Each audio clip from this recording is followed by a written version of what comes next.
You knew we had to do it.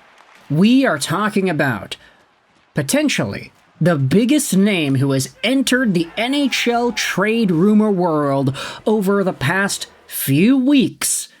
Because today we are taking our sights over to a team that was recently eliminated in the 2025 Stanley Cup Playoffs and discussing whether or not one of their top superstars could be on the move.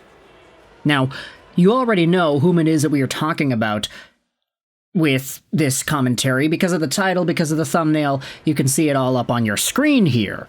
But I wanted to introduce the subject and get into where this is all coming from, because it is kind of confusing, and the tweet that initially sparked this debate or conversation, whatever you want to call it, it actually since has been deleted. Now, does that invalidate the ethos of having this conversation in the first place? I don't know. You could go out there and let me know in the comments how you feel about that. But the reason we are making this video is because of a tweet that was made by NHL Rumor Report that was only up for a few hours, I think it was. He went out there and said this, that on the recent episode of Donnie and Dolly, Rick Dhaliwal said that Stars forward Jason Robertson's name is out there in trade discussions. Now, again, the tweet that was posted here is actually deleted by now. And I don't necessarily know why that is. It would be a logical conclusion if you said, oh yeah, that tweet is BS, it's not real, that's why the guy deleted it. But hold your horses here, there are enough people going out there and giving more context as to the content, as well as the messaging that Dhaliwal provides. You see, this tweet was posted by O21021 on the R Hockey subreddit, and there was a thread questioning the legitimacy here. Scroll down over onto a comment made by Ben Bishop. Why is Vancouver media trying to break Dallas news? Jason Robertson is not moving. Hockey Rocks 5757 says Vancouver's owner hates our owner, so maybe they're just messing with him. I don't know. But trading Robertson would piss me off. Go buy out Dumba and trade Marchment to get the cap space. Trading Robertson would hurt a lot, both on the ice and the fans. Or, alternatively, Robertson is Vancouver's target as a Besser replacement since he is unsigned. Now, another one of these comments goes out there and says that Rick Dhaliwal is plugged up, this is for real. A reply by KR1777 says, did Dhaliwal even say this? The tweet is now deleted, and I don't recall them saying anything about this on the show today. Live Presentation replied saying he definitely said it on the show today. He threw it in as a side note after mentioning that the Canucks would have interest in Mason Marchment. So with all that in mind, I think there is a reasonable enough discussion to have about one of, if not the best, Filipino NHL players to ever play the game. Yeah, I know, he's half. But he's still there, representing the Pinoy pride. And of course, for me, as a fully Filipino dude who was raised in Vancouver, BC, and born in Quezon City 25-something odd years ago, I always like talking about the Robertsons whenever we get the chance. Remember when Nick Robertson was featured on ABS-CBN, a Filipino broadcasting channel, because they filmed how this Filipino dude was potentially going to make the Maple Leafs? Yeah, that was in the time when Jason Robertson was still in the AHL, so all the hype was focused on Nick. But Jason Robertson now has far up and away surpassed the potential and the hype that his younger brother ended up getting. Robertson this season had 80 points in 82 games played, his second straight 80-point campaign, which is kind of funny because a lot of folks would go out there and say that he actually was kind of disappointing this season because he had a 102-point year in 22-23. He was around a point per game in the playoffs both of the next two seasons. This year he dipped over to 6 points in 11 games. Scoring was kind of in a difficult spot for the Dallas Stars in this postseason run, with Mikko Rantanen getting the majority of the offense and the rest of the team relying too much on special teams. But ultimately, J-Rob is a player who does need a contract. His $7.75 million AAV deal will expire a year from now. 6'3", 201, left-handed guy at 25 years old who can play both wings.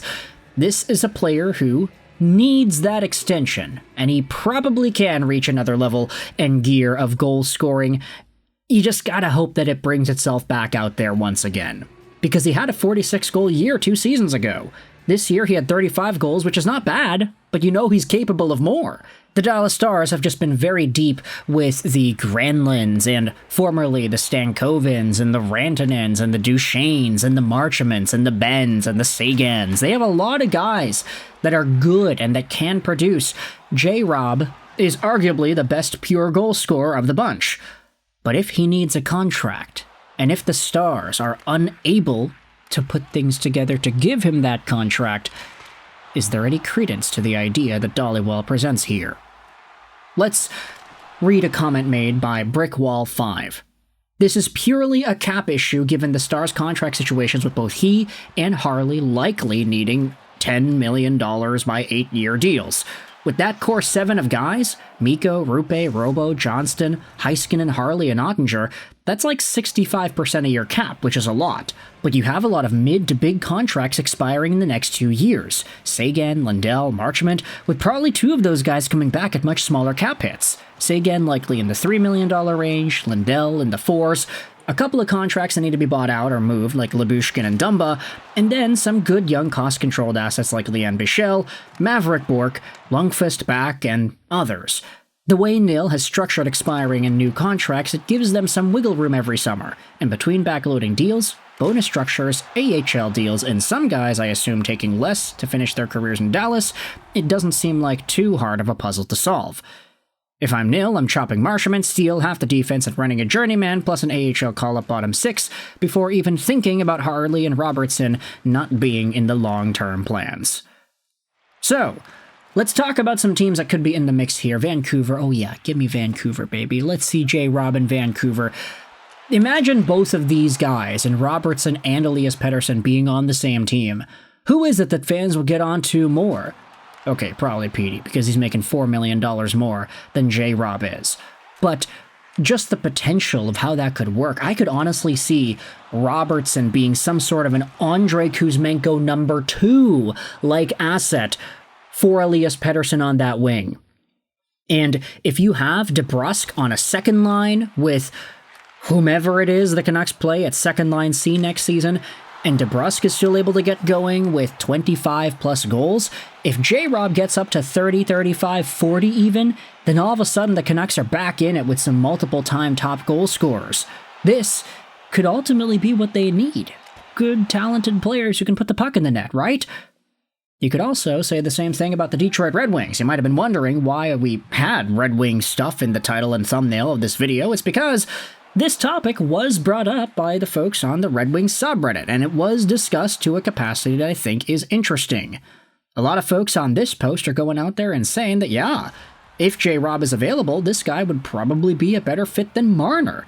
This is the perfect kind of player to just be in that goal-scoring spot alongside of Dalen Larkin and Lucas Raymond, just that type of a talent with the puck-moving ability, the physical tools, the sniping. There would be a really nice fit there. And he could be the player that ultimately brings the Detroit Red Wings to having one of the top lines in the National Hockey League. We know that the Red Wings can produce on the power play. We should probably assume they're going to be able to do that next season. So all you gotta do is just hope out that 5v5 rushes itself back up to normalcy, and a guy like J-Rob being added on, he could certainly help.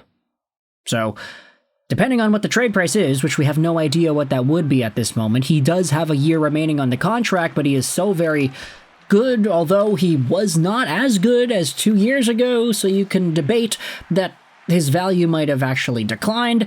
There are a number of layers to this Jason Robertson conversation, but I ultimately wanted to make this video just to acknowledge the fact that it has been talked about, and now we've got fan bases going out there and discussing whether or not this would fit for their teams. If you're a Canucks fan, if you're a Wings fan, what are your thoughts on Jason Robertson being available, and should your team go after him in trade talks with the Stars? What do you think the price tag is for this kind of a player? What do you think it is for this caliber of a player? And what's the max price you'd be willing to pay? Let me know your thoughts in the comment section below. I hope you enjoyed this British Roll sign on, and bye.